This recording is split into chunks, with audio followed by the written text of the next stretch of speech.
I thought I would do the TT side of the house, the junior varsity, right? The lesser conference, and just give my perception of who I think people are going to tag over there. Obviously, I don't know that side of the house nearly as well as I like to think I know the DD side of the house. But I thought I would kind of go through and do the same thing I did for the DD side of that conference, and just kind of give my ideas and takes of who I think people are going to um, be using. So in the first, it's kind of interesting looking at both of the sides of both conferences. Right, the number of 1 year players that are out there in TT is about 685, and um, over here there's 388. So there's quite a few people having a larger um, having larger rosters with 1 year players. The average of 1 year players over on the TT size, each team has about 57. Russ is doing his part to have the most there, and on the DD side, we have about a little bit more, about half that, so about 32. So there's considerable difference there. After I went through and did all of the numbers, I have the DD using about 32 tags, and I had the TT side doing 31. So um, it's going to be, I just thought it was kind of interesting taking a look at some of those numbers. Um, the I only have them using 2 super tags, and for us, I think I had a couple bit more than that, 4. I have everybody using the extension tag as well. They should. If you don't, you're an idiot. Um, and I don't know I guess the DD side that or the TT side that well to say who I think is going to be using the gamble tag, or what I call the gamble tag, the compensation tag, right? So um, as I was going through, I was trying to figure it out, and I just, to be honest, I don't know if it's been used in the past or who's, more likely to use it and take advantage of it, like Carla did last year with Keenan Allen, right? So with that said, I'll just kind of start getting into it and see where we're at. So the first team up is Russ, who has 71 one year players. I can't figure out why he wants to have a larger practice squad rosters. I wonder why. Anyways, all right. So in going through here, right, I've got him with about 5 people who I think are taggable. Right, that's how I did this before. Right, and so I think you can make the argument that Case Keenum, if he goes someplace else, would be taggable. If he's just going to be obviously the backup to Bradford, or who knows how that situation is going to hang out, um, or how it's going to play out, we'll see. And then Blake Bortles, Tyvon Branch, he's kind of interesting in that um, he's obviously scored really well when given the opportunity until he got hurt. So I don't know what the Cardinals are going to do with the new defense and whether or not he's going to be back. So I think he's in line, but I think the only tags that Russ will be using is the extension and the franchise tag. I don't know what's going to happen with, say, like Jacoby Brissett or Matthias Farley, especially with why can't I think of the safety's name from Indy, who's coming back, who had the neck injury, who I overpaid for in RFA last year. Um, he'll be coming back, and so I don't know what value Farley is going to have.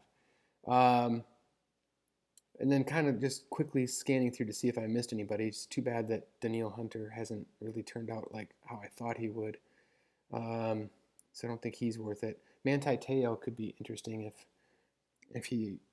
I think his average here of only 7 points per game is a little bit deceiving. It seems as though he was playing a lot more towards the end. But yeah, I mean, I think that's probably what Russ is going to do or look to do. Sometimes Russ just quality is better than quantity, just as a general rule. All right, so off of him, let's move over to Greg. But before we do that, let's take a look at Greg's signature, shall we? I mean, we could look at his roster, but why would we want to do that? It's not like there's really a whole lot there. So how am I going to find his thing here? So let's go down. California. Here we are. So I bet towards the end there's probably a little one of his signatures that he so well deserved and earned. The Golden Shower State Wet Dreams. And Greg, look at him. This is the thing about Greg, right? He's obviously very sensitive, very caring, and this picture kind of shows that. I'm glad that we don't have the one that shows the rough exterior Greg. Instead, we show the inner beauty that is Greg. That a couple of us have kind of come to know and love, right?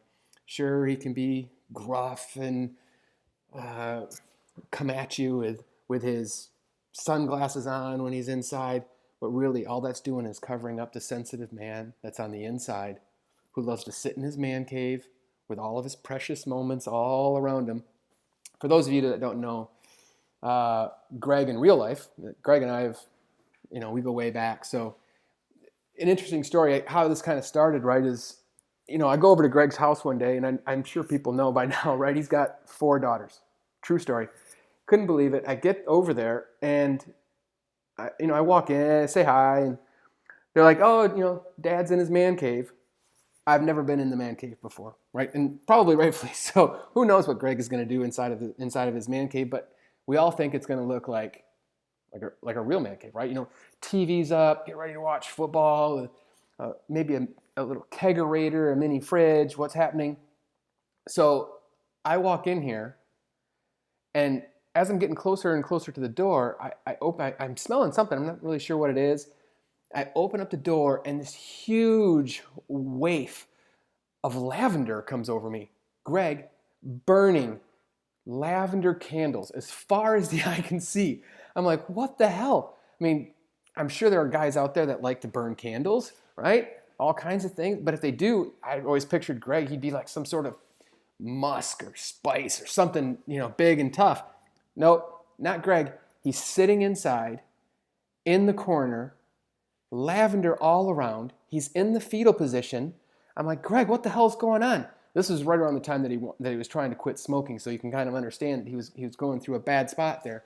But good job on quitting smoking, by the way, Greg. We're all happy for you there. But he's in the corner, cuddled up in the fetal position, sucking on his thumb. Like, what the hell? I look over, and in his big giant mitts, Greg's got these huge giant mitts, right? In his mitts are his 3 favorite precious moments. He's got them, they're all named, they're all purple. He has the lavender going on, and he didn't know if he would be able to kind of get through not being able to have a cigarette, but he did make it with the help of those precious moments, and I'm so happy that Andy was able to put that onto his signature so that we can see it for years and years. Those are his 2 favorite that you see there. I think it's Strawberry Shortcake is the one on the right. I can't remember the one on the left. Greg can get back to us and let us know what's happening there. But so that's how we got him into the precious moments. It's something that he really enjoys, and so I'm sure it's why it's probably one of his more favorite parts of the signature. But we're not done yet. The choice of coaches here, I absolutely love. Joe and Ben and Greg. 3 amigos there, right? And so it's great for Greg to finally have some help. I mean, Joe and Ben clearly know football better than Greg does. I'm not sure if Greg's going to kind of move over to be a Chargers fan or an Eagles fan yet, but I think Ben and Joe are going to influence him strongly enough that he's not really going to follow the Raiders to Vegas, right? So Greg's got basically 1 more year of liking the Raiders before he's probably just going to, go full retard and go with the Chargers with Ben. So I think that's probably where this is probably going to end up. I don't even know what the heck is going on over here on the right, but, I wish that I could zoom in and see this a little bit better to get a little bit better picture. But well done, Greg. You earned it. And hey, buddy, we're all proud of you. All right, so back over to tags. So that's enough for the nightmare. Now let's move over to the justice.